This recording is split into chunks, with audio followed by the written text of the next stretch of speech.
The next machine we will introduce today is the RF4008HP, a giant ray tester, heated plate method. This machine conforms to the AATCC test method 201. We have a computer program to be used with this machine. It will show the reading from the temperature sensors and also the graphs during the test.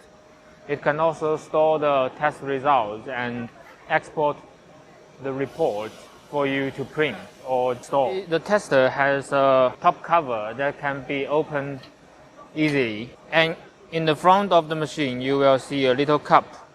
In this cup you should put the test liquid you want to use. In the standard you need to use DI water for this test. You can also use artificial sweat for your need. In the middle of the machine you will see a big heated plate.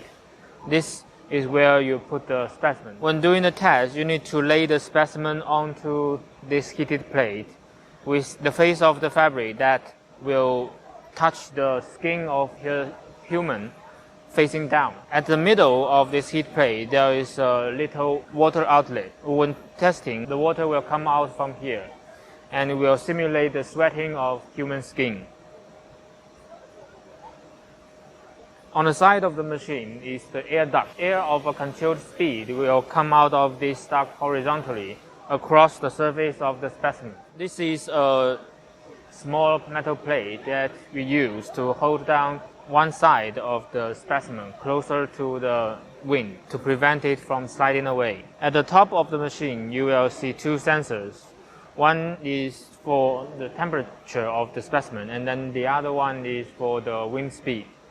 In the back of the machine, there is also a hole to put in the external calibration anemometer to measure the wind speed inside. This is for calibration. To do the test, you need to open the top cover, put in the specimen, and then close the cover. Then you need to operate the machine on the computer software.